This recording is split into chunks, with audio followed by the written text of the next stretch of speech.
guys might notice that I look completely different than I did earlier in this video, but I realized after we were done filming that I forgot to come on and let you guys know what we did in this set. And I also wanted to let you know about something that happened during the fill. If you didn't notice already, Chelsea had almost no lashes on in the fill. So this is something I thought would be really cool to talk about. So when Chelsea came in for set number 1, her wedding full set, we had a discussion about how I would book lots of time for her next service in case we needed to remove all the lashes and do a new style. And Chelsea is also in the beauty industry, as we've already talked about, and she took it upon herself to save me some time and remove as many lashes as she could before coming in to see me, because she did in fact want to switch up the style a little bit.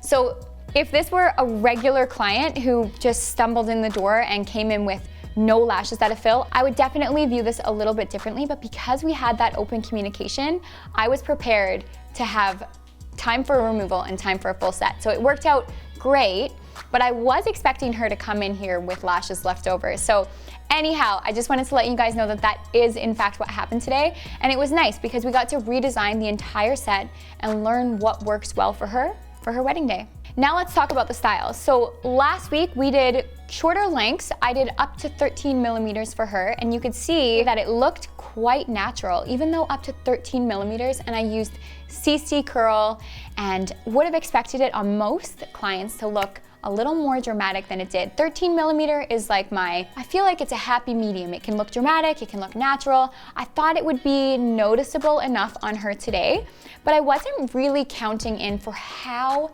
downturned her natural lashes were on that outer corner. So what I did today was I bumped up my lengths in that area. I also changed my lengths so the middle of the set were longer lengths but less curl, so that I could actually lift that outer corner up to look a little more like a doll/squirrel effect.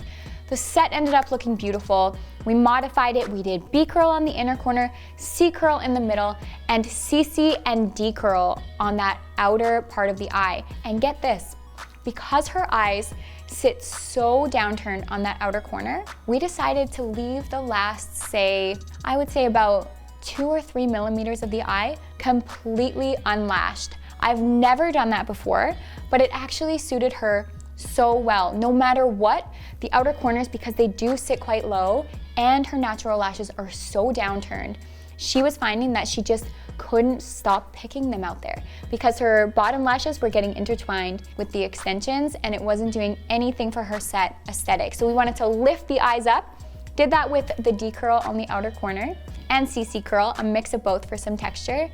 Another thing I learned from today's set was last time I felt like because it was a bride that I had to go so extreme with mapping. I was like, this has to be special for you. And that was great and it made for a really cool set.